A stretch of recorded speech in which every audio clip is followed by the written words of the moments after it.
how many people here think we might ask a question? I'm not going to hold you to it, but we might ask a question. So we've got lots of questions in the panel. So for that reason, I'm not going to ask each of you to respond to every question. So a question comes, hear from one. If somebody has something else to add to it, then we'll hear from that person. But we'll try to get as many of your questions front and center as possible. So I know there was already a hand up right here. So. Okay, so it seems to be almost unanimous agreement that the underlying problem is the economic system. But there also seems to be an underlying agreement that because the economic system is so heavily implicated in holding on to the culture that is productive for it in the way that it produces wealth, and it isn't really likely to change. Ergo, I get the distinct impression that the game's up, that all of the cities are sort of sitting on Vesuvius waiting for it to go. So I guess my question is, do any of you think that there's a realistic chance of us actually changing the situation enough to sustain cities? After all, that's what the title was. Or are we looking at something which I think was once described as a controlled collapse? Because it seems to me that I'm not hearing much there. We could do this, but it's better. But I think you said they're mostly showcase. They're small, they're local, they ain't enough. And the big things, changing that economy, which unless the revolution comes, is not going to happen. So I don't hear much hope there. Am I the only one that goes, where's the hope? A great question. I'll start with everybody back here the question. Yes, okay, that's great. So do you want to tackle that question, Tony, since we're on the last one? Yeah, sure. But it's an opportunity for an optimistic answer, so that's what you're asking. Is there hope? Yes. Yeah, that's an easy question, yeah. What was it again?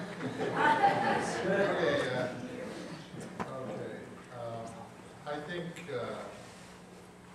first of all, pretty quickly, if you're talking about social change in any realistic way, you got to start getting away from abstract generalities because you're not going anywhere with that.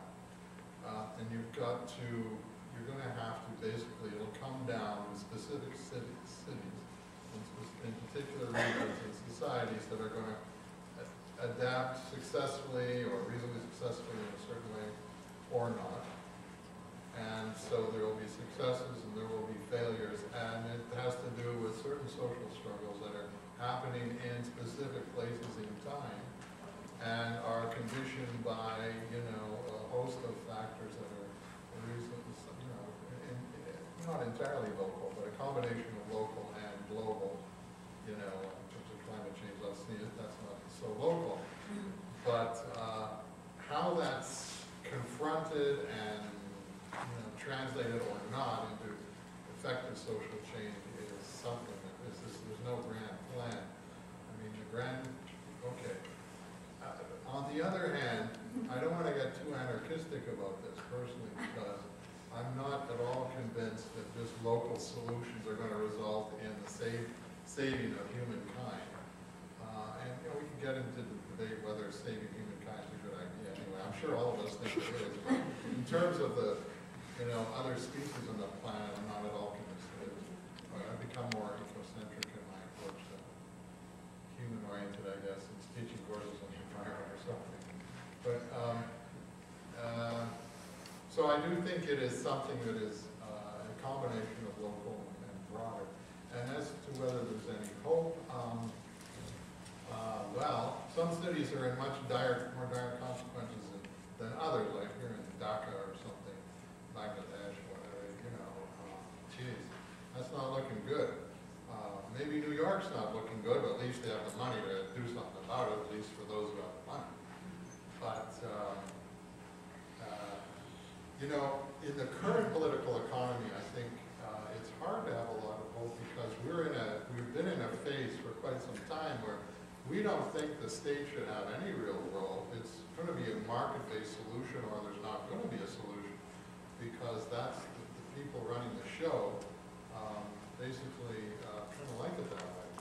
So I think until that, in my neck of the woods, we call it neoliberalism or whatever, but that model or phase of capitalism is challenged seriously, and it is being challenged, of course, because of the current crisis. But it seems Wall Street is deciding, no, we really don't want to change. And they seemingly haven't changed a lot. And they've if this crisis doesn't change anything, you gotta wonder, you know, what does it take to well, I guess it's gonna take more than crisis, but it's always taken more than crisis to change things. It takes people to change their mind and decide to do something about the mess that's evolving around them, and that's, I think, where we're going to go with it. Other people probably are. Great question and great answer. I want to hear as many questions as possible. Does anybody have something burning you want to add to that? I'm going to grab a lot more myself. I just wanted to say, in terms of the economic system and changing the economic system, this market-based approach is kind of disorganized capitalism, and neoliberalism also developed as a result of a series of crises, you know, sort of in the sort of 50s, 60s, and 70s. And I don't see why there can't again be fundamental changes in the nature of capitalism, I think. And so that gives us hope. But I think perhaps where there may be little hope is that as an economic system, capitalism has not shown any signs of going away. And I don't know the current form of capitalism is any better than older forms. In fact, I think in many ways it might be worse because there is no state intervention. And the ability of individual groups to affect political and social change has been greatly reduced. Thank you very much for the question and answers. We'll take a question from this side.